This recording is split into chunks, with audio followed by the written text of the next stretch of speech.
Have you ever felt too small, too young, or too unqualified for the challenges ahead? Have you ever faced a giant in your life, a problem so intimidating that everyone else ran from it? Today, we're going to dive into one of history's most epic underdog stories. It's a tale not just about courage, but about where true strength really comes from. This is the story of David and Goliath. Our story begins in the humble town of Bethlehem with a young man named David.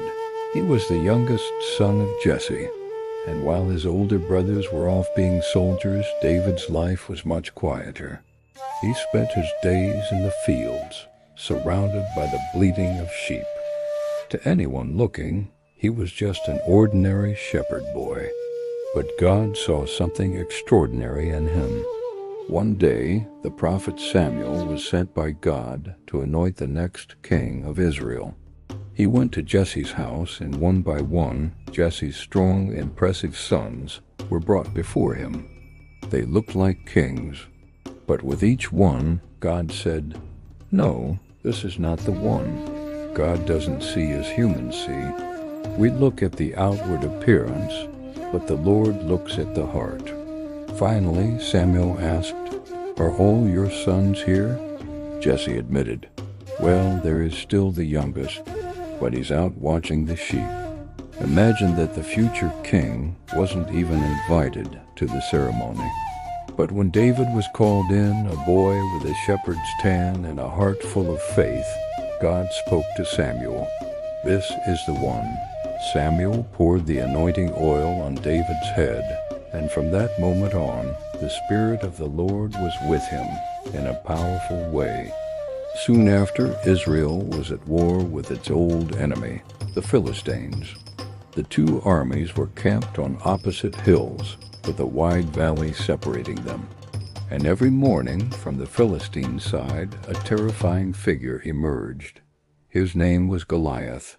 He wasn't just a soldier. He was a giant, standing over 9 feet tall. His armor weighed more than a man, and his spear was like a weaver's beam.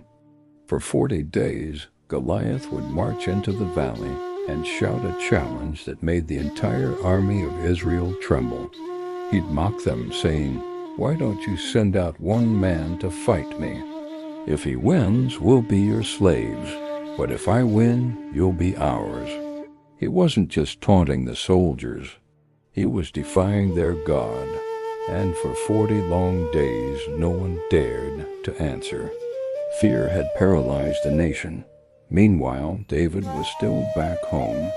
His father, Jesse, sent him to the front lines, not to fight, but to deliver food to his brothers and bring back news of how they were doing. He was a delivery boy, an errand boy. But when he arrived at the camp, he heard something that changed everything. He heard Goliath's arrogant, booming voice. While Israel's most seasoned warriors cowered in fear, David felt something different. He felt a righteous anger. He turned to the soldiers and asked, "Who is this uncircumcised Philistine that he should defy the armies of the living God?" His question was met with scorn. His own brother Eliab accused him of being arrogant, of coming just to watch the battle. But David wasn't there for the spectacle. He was there because God's honor was being dragged through the mud. Word of this bold young man reached King Saul. David was brought before the king, who looked at him with doubt. "You can't go out against this Philistine," Saul said. "You're only a boy, and he's been a warrior since his youth." Saul saw the mismatch in size, in experience, in equipment. But David saw something else.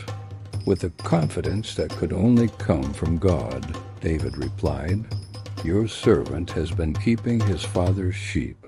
When a lion or a bear came and carried off a sheep from the flock, I went after it, struck it, and rescued the sheep from its mouth." He wasn't bragging. He was giving his testimony. He was explaining that his God had already proven faithful in past battles. Then came his powerful conclusion. The Lord who rescued me from the paw of the lion and the paw of the bear will rescue me from the hand of this Philistine." Saul, perhaps moved by this incredible faith, reluctantly agreed.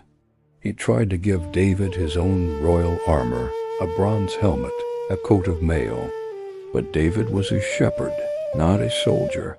The armor was heavy, unfamiliar. He couldn't move in it, so he took it off. Instead of relying on man's protection, he chose the tools he knew, the tools God had taught him to master in the lonely fields.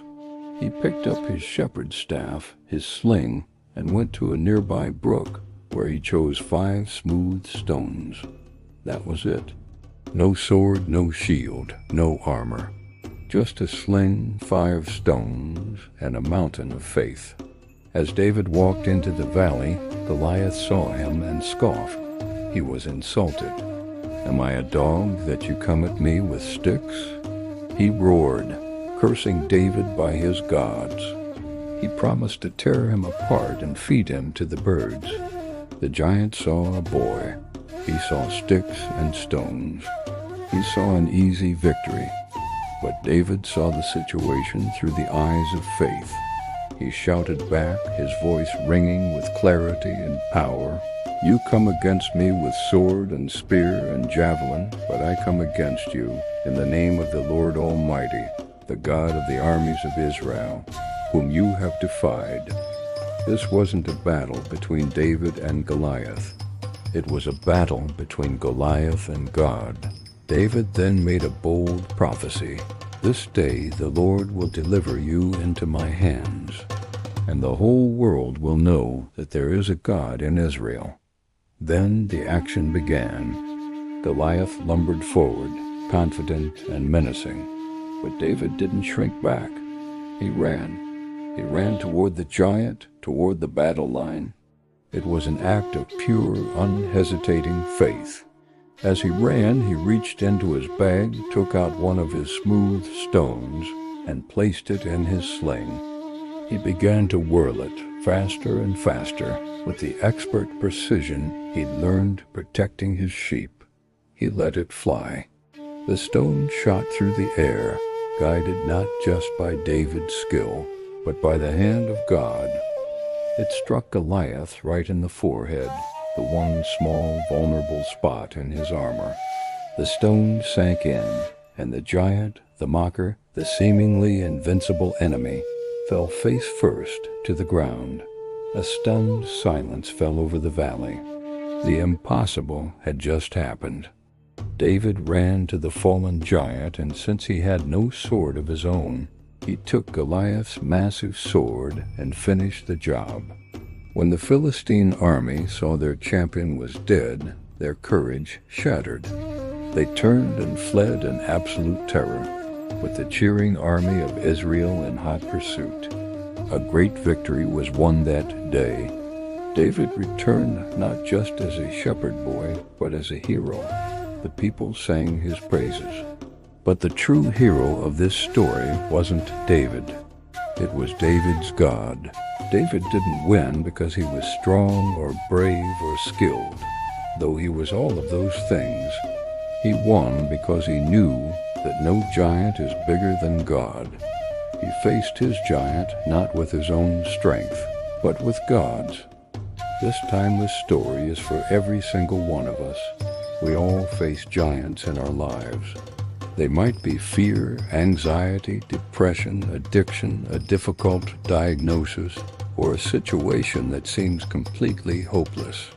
And just like the army of Israel, we can be paralyzed by fear, listening to the taunts of our giant day after day. But David's story teaches us a profound lesson. Courage is not the absence of fear. It's moving forward in faith despite the fear. It's remembering the battles God has already won for you, the lions and bears of your past. It's choosing to trust in His power, not your own. It is taking off the heavy armor of the world's solutions and picking up the simple tools of faith God has given you. What is the giant you're facing today?